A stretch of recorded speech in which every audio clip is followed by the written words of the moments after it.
আসসালামু আলাইকুম সবাইকে। আশা করি আল্লাহর রহমতে সবাই অনেক ভালো আছেন। এসইওর থার্ড পার্টে সবাইকে ওয়েলকাম করছি। আমি আবারও রাসেল। আজকের এই পর্বে আমরা জানবো কিওয়ার্ড রিসার্চ কি, হোয়াট ইজ কিওয়ার্ড রিসার্চ।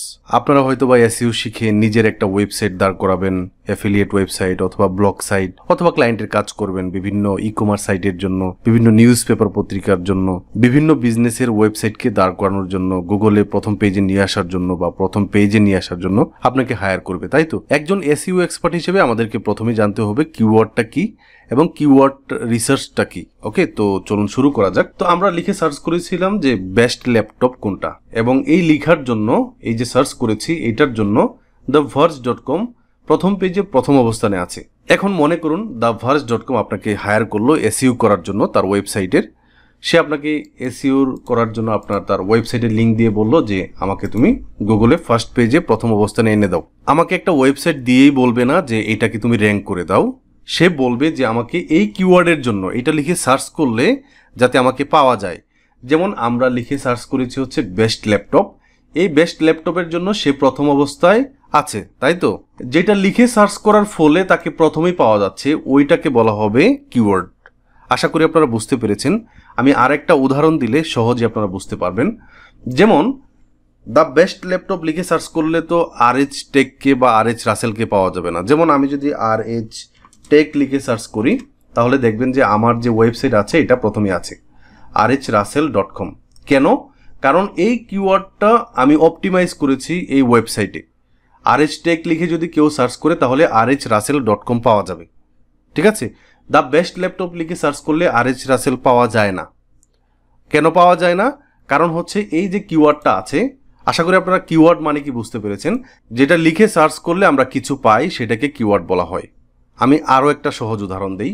যেমন আমি এখন হচ্ছে রাশিয়া এবং ইউক্রেনের যুদ্ধ চলছে, তাই না? যুদ্ধ কাম্য নয়, আমি একটা উদাহরণ দিচ্ছি আর কি। তো মনে করেন দ্য প্রেসিডেন্ট অফ রাশিয়া লিখে যদি সার্চ করি, প্রেসিডেন্ট অফ রাশিয়া লিখে সার্চ করার পর নাম আসছে ভ্লাদিমির পুতিন, ঠিক আছে? এটা সে যদি পরিবর্তন হয় অন্য কারো নাম আসবে। তো আমি যদি রাশিয়ার প্রেসিডেন্টকে খুঁজে বের করতে চাই তাহলে এটার কিওয়ার্ডটা হবে প্রেসিডেন্ট অফ রাশিয়া, তাহলে যে থাকবে তার নামটা আমার সামনে আসবে, ঠিক আছে? তো আমরা যেটা লিখে সার্চ করতে চাই, যেমন দ্য প্রেসিডেন্ট অফ রাশিয়া লিখে সার্চ করার পর rhrasel.comটা কিন্তু আসে নাই। কেন আসে নাই? কারণ এই RH রাসেল এর সাথে এই কিওয়ার্ডটা রিলেভেন্ট না বা এই কিওয়ার্ডটা সুইটেবল না। সো আমরা যখন একজন এসইও এক্সপার্ট হিসেবে কাজ করব, প্রথমেই কোনো একটা ক্লায়েন্টের জন্য কাজ করার সময় অথবা আমাদের নিজেদের ওয়েবসাইটকে র্যাঙ্কে নিয়ে যাওয়ার সময় প্রথমেই যে বিষয়টা কিওয়ার্ডের জন্য বাছাই করতে হবে বা কিওয়ার্ডের জন্য আমাদেরকে চিন্তা করতে হবে সেটা হচ্ছে এই কিওয়ার্ডটা রিলেভেন্ট কিনা বা সুইটেবল কিনা। কিওয়ার্ড রিসার্চের ক্ষেত্রে দ্বিতীয় যে বিষয়টা সেটা হচ্ছে সার্চ ভলিউম। সার্চ ভলিউম মানে কি? মনে করুন দ্য বেস্ট ল্যাপটপ, এটা আমাকে ক্লায়েন্ট বললো যে এটা আমার হচ্ছে কিওয়ার্ড।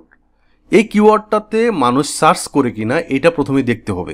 এমন কোনো কিওয়ার্ড ইউজ করা যাবে না যেটা লিখে মানুষ সার্চ করে না, মানে সার্চ ভলিউম নাই। একটা উদাহরণ দিলে বুঝতে পারবেন সার্চ ভলিউমটা কি। মনে করুন দ্য বেস্ট ল্যাপটপের সাথে যদি আমি এখানে যুক্ত করে দিই যে আন্ডার 20,000 অথবা 30,000 ইন বাংলাদেশ 2022 অথবা 2021, দেখেন এটা লিখে কয়জনে সার্চ করবে, অথবা ইন বাংলাদেশ, হ্যাঁ, এটা লিখে কয়জনে সার্চ করবে, ঠিক আছে? দেখেন এটার সার্চ ভলিউম কিন্তু একদম কম, একদম কম।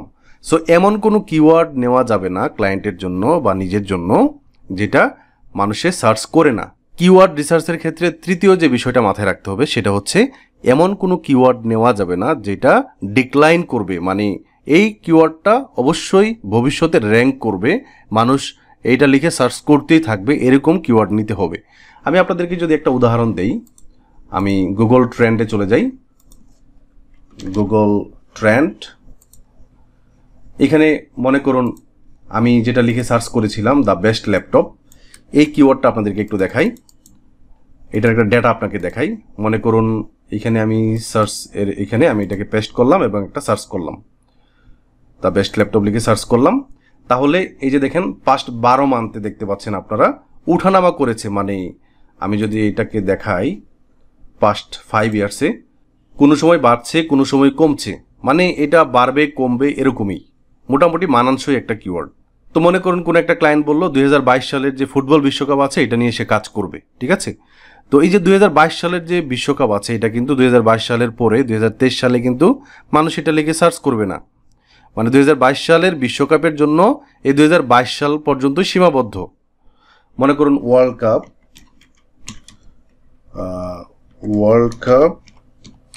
2022 লিখে যদি কেউ সার্চ করে, দেখেন এটার সার্চ ভলিউম এটা কিন্তু এখন বাড়ছে। 2022 সালের পরে 23 সালে কিন্তু এটা কিন্তু আস্তে আস্তে কমতে থাকবে, ঠিক আছে, বাড়বে না, কিন্তু এটা কমবে। অথবা আমি যদি কোভিডের কথা চিন্তা করি, কোভিড লিখে যদি সার্চ করি, তাহলে দেখবেন যে এটা বাড়বে, বাড়ার পর কিন্তু একবার ডিক্লাইন হয়েছে, আবার বেড়েছে, আবার ডিক্লাইন হচ্ছে, আবার বেড়েছে, আবার ডিক্লাইন হবে। এবং কোভিড যতদিন থাকবে পৃথিবীতে, এখন কিন্তু আস্তে আস্তে এই যে ভ্যাকসিন দেওয়া হচ্ছে, কোভিডগুলো কমছে, কোভিডের মাত্রা কমছে, এটার সার্চ রেজাল্টও বা ভলিউমটাও কিন্তু কমবে। সো কিওয়ার্ড রিসার্চের ক্ষেত্রে যেই কিওয়ার্ডগুলো ডিক্লাইন হয়ে যাবে, আস্তে আস্তে কমে যাবে, ওই কিওয়ার্ডগুলোকে বাছাই করা যাবে না। আমি আবারও লিখছি এখানে বেস্ট ল্যাপটপ লিখে সার্চ করি এবং এটার গত 5 বছরের যে আছে দেখেন। এখন আমি যদি এখান থেকে এটা বাংলাদেশ না দিয়ে ইউনাইটেড স্টেটস দিই, তাহলে বিষয়টা আরো বুঝতে সহজ হবে। দেখেন ইউনাইটেড স্টেটস দিলাম এবং দেখেন এইটার যে ডেটা আছে, দেখেন বাড়ছে কমছে এরকমই থাকবে। এবং গত 5 বছরে তাদের যে ফ্লাকচুয়েশনটা আছে বা তাদের যে সার্চ ভলিউমটা আছে, দেখেন এটা কিন্তু মানানসই। এবং আমাদেরকে যদি বলে যে দেখেন এই ডেটাগুলো কিন্তু আপনি এখান থেকে ডাউনলোড করতে পারছেন, এই যে দেখেন ডাউনলোড করতে পারবেন, এবং ক্লায়েন্টকে যদি আপনি এটার একটা আপনার দেন, কি বলে, এই ডেটাগুলো দেন, তাহলে কিন্তু ক্লায়েন্ট অনেক খুশি হবে। এবং এই কিওয়ার্ডের ক্ষেত্রে আপনি বলতে পারেন যে দেখেন এই কিওয়ার্ডের ক্ষেত্রে আপনি নিউ ইয়র্ককে বাছাই করতে পারেন, ওয়াশিংটনকে বাছাই করতে পারেন, ভার্জিনিয়াকে বাছাই করতে পারেন, ঠিক আছে, এবং আপনি কম্পেয়ার করতে পারেন। এবং এখানে যদি আমি লিখি যে বেস্ট ডেস্কটপ লিখে সার্চ করার পর আপনি একটু দেখতে পারবেন যে এখানে কোনটা বেশি।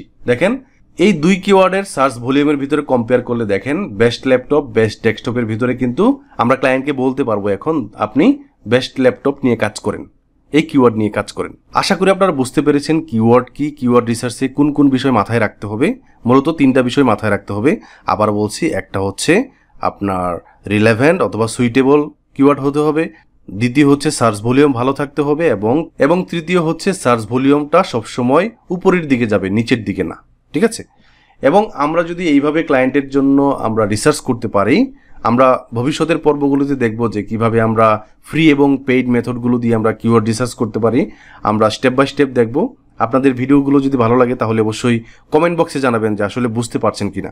আজকের পর্বটি এ পর্যন্তই। সবাই ভালো থাকবেন, সুস্থ থাকবেন। আল্লাহ হাফেজ।